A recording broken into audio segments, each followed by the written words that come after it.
Looking for your next home on the east side of Madison? Welcome to the Canopy Collective, a vibrant community proudly managed by Focus. Choose from spacious 1, 2, or 3-bedroom apartments that offer comfort, style, and plenty of room for your pets to feel at home too. You'll enjoy world-class amenities like pools, dog parks, playgrounds, and more. Everything you need right where you live. Focus is on a mission to elevate the resident experience in every community they serve. Discover the Focus difference and find your dream apartment today at rentwithfocus.com. Want to save yourself some time and money? Order your next meal from Eat Street. Eat Street was founded right here in Madison and still operates locally today. They're focused on local. Most of their orders, 85%, go to family-run restaurants. And starting in April, you can earn Eat Street cash back on every order. Get 15% off your next Madison order with the code CITYCAST. That's one word, not case sensitive, through April 30th.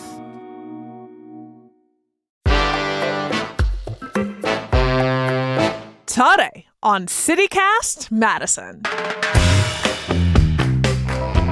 It's Thursday, so of course we're dishing on Madison's food scene. Where do you land on the Great Madison Bagel debate? Who's got the best bagels in town? That title is technically still up for grabs, but one thing's for certain, some of the best bagels in town come from a shop you may never have heard of, Mermaid Kitchen. To let you in on this local secret gem, we're bringing back our conversation with Mermaid Kitchen owner and lead baker Lisa Jacobson. It's Thursday, April 3rd. I'm Bianca Martin, and here's what Madison's talking about.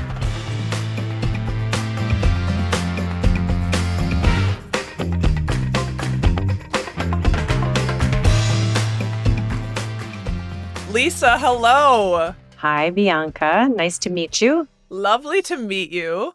I know about Mermaid Cafe from a million years ago when you guys were, well, it wasn't a million years ago, but when you guys were located over on Winnebago. Yeah. And now you've got a whole new thing going on. It's true. You are working with bagels. You're making bagels for the good people of Madison. What got you into that? So during the pandemic, I was kind of home with my kids and my partner. We were all in the house together. My middle child had left Stevens Point University and come home. And my youngest was still in high school and she was doing online. So it meant we were kind of all squeezed in together. And it was originally kind of conceived of as kind of a fun little pop-up kind of thing for us to do as a family. I had a friend who at the time, she owned the Harmony Bar and they had a pizza kitchen that they weren't using. So we started making bagels out of the Harmony and selling them Saturday mornings out the back kitchen door, just 6 feet apart, contactless, pickup, something for us to do. So that's kind of how it all got started. And people friggin' love bagels. And it's this interesting, it's almost like there's like Gotham bagels, but there's like a vacancy, a space for good bagels to come to Madison. Was that your sense? Like, why has Madison been slow to get good bagels? So I think things are kind of cyclical. And I think Madison has had, this isn't the first time there's been sort of a bagel resurgence. Really? It's a tough business. And I think that sustainably, it's something to think about, because, shout out to Gotham Bagels. That is a hard business to crank out all those bagels every day, all day in multiple locations. The process itself requires a lot of attention. So I think, back in the day when I was in college, the Madison Bagel Company is Michael Maddie, still here in Madison. Amazing bagels. I used to eat one. Lindsay Christians and I had this conversation when she was interviewing me a couple of years ago, where I would get up in the morning in college. So the Madison Bagel Company was originally right next to where the Plaza Bar is. Oh, sure. You know where that is? Yeah. Yeah. So I lived on Gilman Street and I was a senior and I would get up in the morning and I would run to the bagel shop and get a hot cinnamon raisin bagel. Nothing on it, just a hot cinnamon raisin bagel. And I would eat it on the way to class. And then, when I would wake up late, my first thought wasn't, oh no, I'm late to class. It was oh no, I won't get a bagel. today. Yes. That was my first thought upon waking. So that was definitely an inspiration for me. You said there was a resurgence because it feels like, at least for some folks on our team, there are not enough good bagels in Madison. So do you feel like this is a moment where it's coming back? There are different things that go into bagels that make a good bagel. It's not a bun, and we can talk about those things. But also the best bagel you're ever going to eat is one that just came out of the oven. That's the best one that you're ever going to eat. It's going to be hot, right?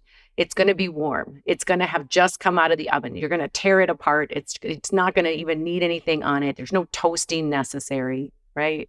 That's a really tough thing to do if you're a bakery. You're going to get up in the morning. You're going to do them every single morning. It's a tough process. A lot of the bagels that you're going to encounter, they're probably made the previous day and then put on a truck and then brought to where they need to be, because that's really the only way that it's going to happen, right? Like, no shade on those people. That's the only way that it can function, right? But so, we have a little niche system where we bake in the morning and we sell our bagels. And so that kind of helps them to really seem amazing, right? So to give it that special edge. Yeah. Yes. So talk about the process. Like, how long does it take to make a good bagel from scratch? What's involved? There's a couple of different ways that you can do it. I would say some of the real important sort of global pieces is you got to use the right kind of flour. And that is a very high protein, that is a high gluten flour. Pizza dough, bagels, about the only kinds of things that really fit the profile of this kind of flour. So the kind of bagel that you're looking for, the kind of spring and the kind of chew, a lot of times on a real basic level, it's because of the kind of flour. So that's one thing. Another thing I think that is always going to be in a classic bagel is some type of additive that is going to give it a slightly golden color and a slightly malty flavor. So that might be barley malt syrup, that might be diacetyl malt powder, but that is typically something that you would see in a bagel where you're like, that has that bagel flavor that you want, right? And otherwise it can be just a little bit too plain. So it gives it like a little dimension to the flavor of the dough. And then the third thing I would say is kind of traditionally boiled or steamed water bath, like Montreal bagels. They put them in like a not quite boiling, honey-filled, low water temperature. But what you want to do is you want to get those bagels immersed in water so that they gelatinize around the outside. And what that does is it keeps the bread dough on the inside from rising too fast. It's actually kind of trapped in there. It'll rise to a certain level and then it'll get trapped. So you get that crust on the outside of the bagel and then you get that doughy interior. So that's number 3, right? Number 4, the final one I would say is the oven has got to be hot enough when the bagels go in. So you're not baking bagels at the same temperature you're baking cookies, right? It's a hot oven. So those are the 4 things that I think for sure, in my opinion, my Midwestern opinion, right? Hey, I didn't suggest to add cheese to it. So we do to add some to some. But in my humble opinion, those 4 things are the things that kind of connect all the good bagels that you see. Now, there are sourdough bagels. There are different kinds of grains that people use to get that high protein flour bagels. There is long cold ferment or not fermenting at all, right? You don't have to put them in the fridge for a long time. I do. If you go watch a YouTube video of a traditional New York bakery, they're not like shoving a bunch of bagels into the refrigerator for a day and a half before they take them out. They're doing them just constantly, right? So I think that those things are all different. There's a lot of talk about the water. We don't have access to New York City's mountain water as the claim goes, but we do have access to filters. And so, good quality filtered water is another component. So, yeah, I just heard about that the water might have an impact, like hard water, that is a really key component of the outcome. Well, it'll certainly screw up your kitchen equipment. So there's that side effect, whatever you want to say about the bagels, you want your 3 compartment not to have a weird calcified sheen all over it, you might want to soften your water and then get a water filter for your baked goods. So, well, you were sharing like in your Midwestern point of view. I mean, while you were talking through that, I was like, my stomach started to talk to me. So from one Midwesterner to another. There we go. Oh, dear now. You're going to put some Asiago cheese on there. It's going to be real good.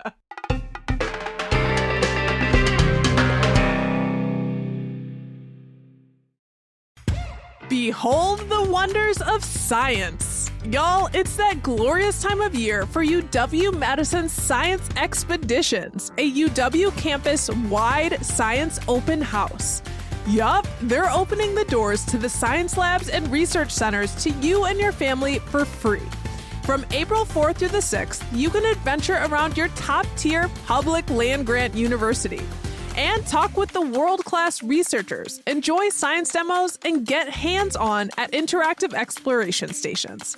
The variety of programs is amazing. You can learn about everything from the human lung to the science behind ice cream. You can even visit monkeys in the Primate Center.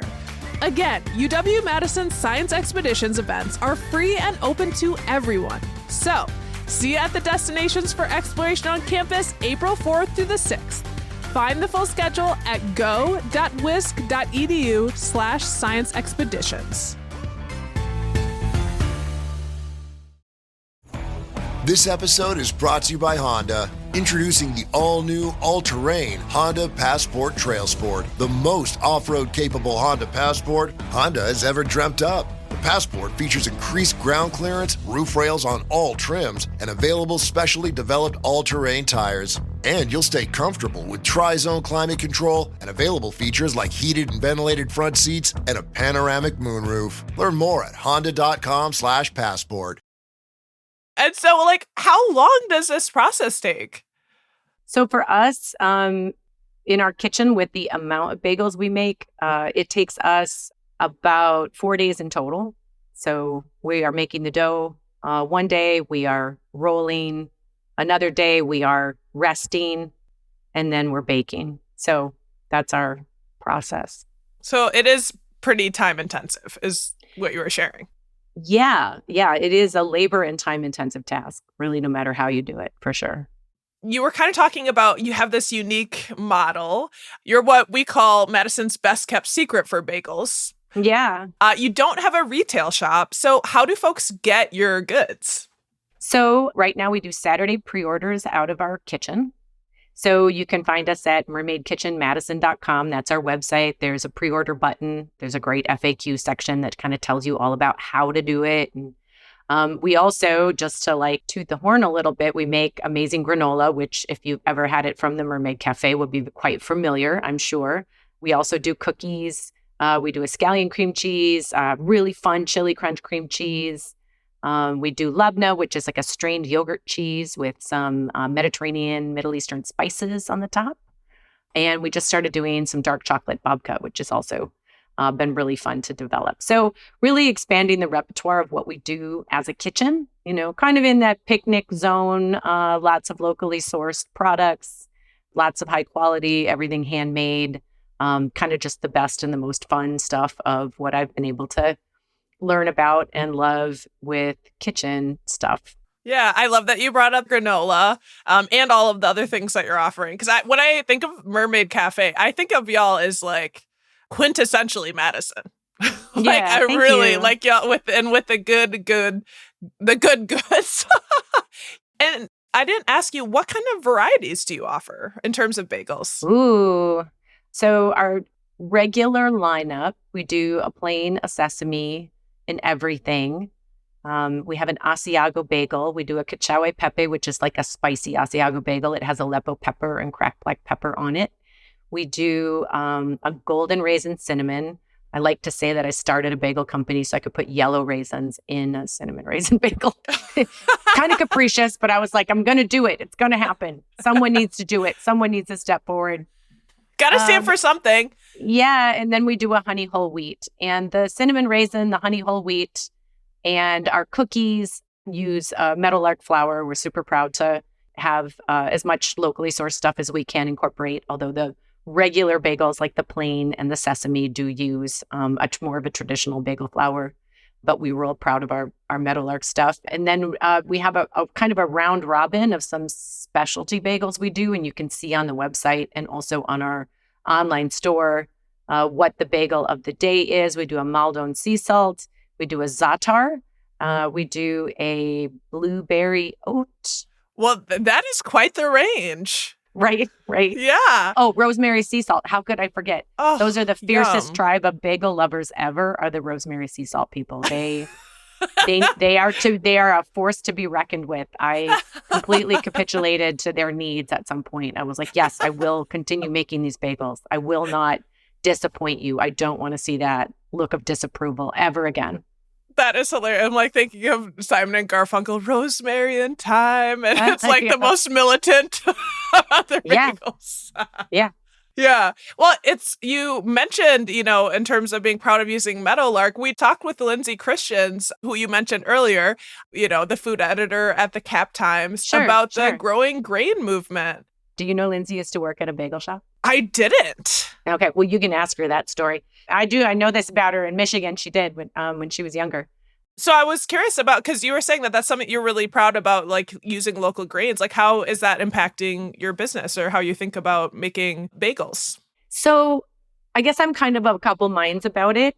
Don't want to hop into too controversial of a subject here. But, if you remember the cafe, which people do, and also that I spent time as the farm to school program director for REAP Food Group. So I spent a couple of years really trying to get local food into the Madison public schools. So I have had a lot of exposure, a lot of experience. It's part of my value. It's part of my ethics to use locally sourced products whenever possible, right? So we have Yuppie Hill eggs. They're amazing. If you've not had them, just run to the co-op and get some because they are amazing. We use locally sourced milk. We use locally sourced flour when possible. We make a goat cheese bialy, which is also all Meadowlark flour, but with Capri cheese, which is available at the Dane County Farmers Market, goat cheese. That's what we use on top of the bialys. Oh, they're amazing. They're amazing. Yeah. So, so in terms of my own value system and my ethics, I do love locally sourced products. I think it's something to promote. In terms of if you're asking about do I feel that bakers should be using all locally sourced flour if it's available? I feel a little bit differently about that. There's a reason why bakers have a different set of rules for the Dane County Farmers Market. And I'm kind of in support of that, even though I myself do use some locally sourced flour. When I made everything bagels with a different kind of flour, people noticed immediately. And so it's not the same. So that would be one thing I would say. Say what you will about high quality flours from other regions beside the Midwest, but they can make some really, really, really fine ass bagels. Okay. So that's what you're going to get when you make it. And a lot of people are not interested in the flavor difference of more of a whole grain, different types of wheat. Right. Sure. And I respect that. And I respect it even more when you're talking about things like croissants, which I don't make, laminated doughs that I don't make, sugar cookies. Maybe you don't want your sugar cookie to be slightly brown. Yeah. Maybe you don't. And I'm okay if you're that person, right? We do a magic cookie, which has brown butter and espresso and brown sugar and these very dark chocolate chips. It just pops with the locally sourced flour that we use to make it, right? I love it. It makes it better, right? Does it make every cookie better? To be determined. Well, it's interesting. I did not recognize that I was stepping into a possible controversial territory, but now that I'm hearing it, I'm recognizing kind of the nuances here and just love the passion and clearly the thoughtfulness that goes into, supporting local folks and also, localism. This is really interesting. It could be just a whole different podcast if you ever wanted to talk to me sounds about just locally sourced stuff. I have maybe too much to say, but what I really think we really need to focus on in terms of what we are bringing to locally sourced food and different foods in Madison is we want to be bringing in different voices and different kinds of food that are more reflective of who Madison is now. And that doesn't necessarily lend itself, in my mind, easily to only locally sourced stuff, right? Because some of the kinds of food that I love to eat, the mango, for example, not gonna happen, not easily, Not getting right? it locally. It's a little bit of a dance. It's a little bit of a dance, but yeah. Well, so you mentioned the everything bagel, which is my favorite. And looking at your photos on Instagram, I was like, "Ooh, they've got a lot of topping on there," which is my ideal. I was like, I can't wait to have your everything bagel. What is your all-time favorite bagel? My all-time favorite bagel. I've had several as this has developed. I mean, I would say that our golden raisin cinnamon bagel and the cinnamon raisin bagel is probably the bagel I have eaten the most of in my illustrious and long life. Right. Back to your Gilman roots. Right. I have consumed cinnamon raisin bagels across the nation. I have consumed cinnamon raisin bagels in my home. I have toasted 100,000 Bagels Forever cinnamon raisin bagels. So that has to take its place in the pantheon of bagels for me. If I'm going to choose a sandwich bagel, it would probably be the everything bagel. I think I'm, pretty much like most people where I'm like, oh, you can put poppy seeds and sesame seeds and black sesame seeds and garlic and onion on the top. Yeah, do that. Do all of it. Right. So a little bit of salt. That's what I have to say about most eaten bagels. Yeah. Yeah. When you could have it all, why wouldn't you take that? Exactly. And so why would you say bagels are your thing now?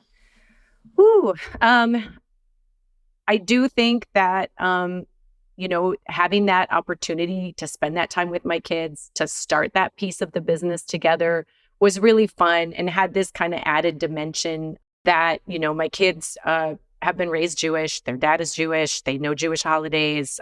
We have a lot of exposure to different types of not just traditionally Eastern European or traditionally New York Jewish food, but they have a lot of Israeli cousins. And so we've had a lot of exposure to a lot of different kind of sort of more Israeli type food, like the labna, like the za'atar, right? Like shakshuka, right? So we've had that. So it really felt great to be able to do that with them and kind of explore that piece. And then, on a real practical level, by the time my daughter went back to school and my son went back to college, right? I was making bagels and I had a choice to kind of just close the door on that and be like, that was fun. We did that or to continue on with it. And I had developed a skill and developed something that I was interested in and kind of had fun making. So, wanted to continue it on that basis, right? So that's kind of how I got here. Yeah. So what's next? Is there a retail bakery on the horizon? Not currently. I think one of the things that we got out of the pandemic is sort of this process where people are like, wait, so if I go online and I go on to pre-order, you're going to make stuff for me. You're going to make stuff for me, basically, right? And have it ready for me, all packaged up. And all I have to do is drive over on Saturday morning and pick it up. It's all paid for. I get to piece out, take my bagels home, my cream cheese home, my granola home, right? My babka home.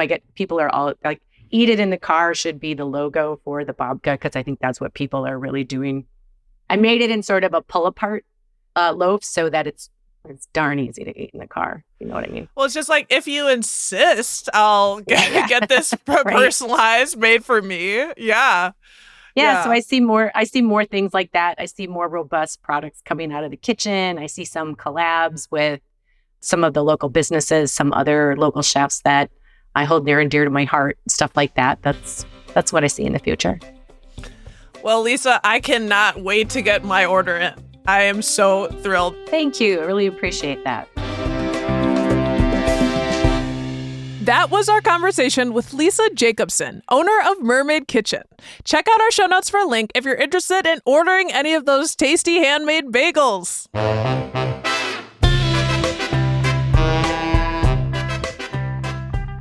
That's all for today, here on CityCast Madison.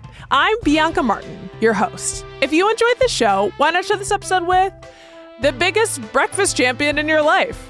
All right, we'll be back tomorrow morning with more stories from around the city. Until then, eat well.